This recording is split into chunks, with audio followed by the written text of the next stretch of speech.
Bonjour à tous. Aujourd'hui, nous allons découvrir la littérature française médiévale, c'est-à-dire la littérature du Moyen-Âge.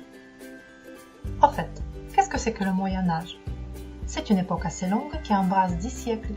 Elle commence au moment de la chute de l'Empire romain d'Occident, 5e siècle, et dure jusqu'à la découverte de l'Amérique au 15e siècle. L'histoire de la littérature française commence avec la naissance de la langue française. Elle apparaît au 9e siècle. Le premier document rédigé en français s'appelle Les Serments de Strasbourg. C'est un document politique signé par deux frères, petits-fils de Charlemagne, qui se sont unis contre leur troisième frère après le partage de l'Empire de leur grand-père. La littérature en ce temps est avant tout orale et souvent anonyme. Pourquoi orale? Parce qu'à cette époque, la plupart des gens ne savent pas lire. C'est pourquoi il y a des artistes professionnels qui s'appellent des jongleurs. Ils voyagent d'un village à un autre, ils jouent, ils chantent et ils racontent des histoires. Parlons maintenant des genres littéraires. Les récits les plus anciens sont les chansons de gestes qui datent du XIe siècle. Le mot geste vient du latin gesta, ce qui veut dire action, exploit. Les chansons de gestes parlent des chevaliers et des batailles.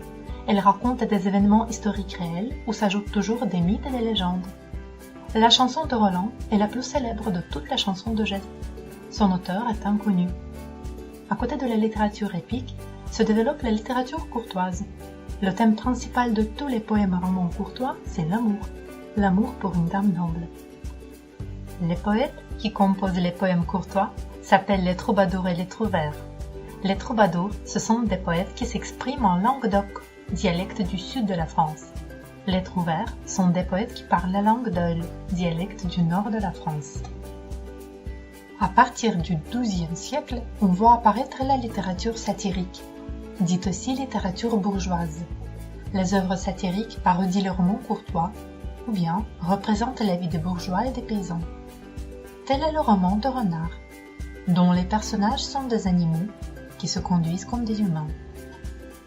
Au XIIIe siècle, on voit apparaître la poésie lyrique, qui s'attache à la description réaliste de la vie quotidienne. Rudebeuf, Christine de Pisan, Charles d'Orléans et François Villon se sont illustrés dans cet art poétique. Dès son apparition, le théâtre médiéval est lié au culte religieux. On met en scène des textes bibliques qui parlent de la vie des saints et des passions du Christ, les miracles et les mystères. Puis le théâtre devient comique. On commence à mettre en scène des farces, petites pièces comiques, des sottis, pièces politiques et des moralités, pièces allégoriques.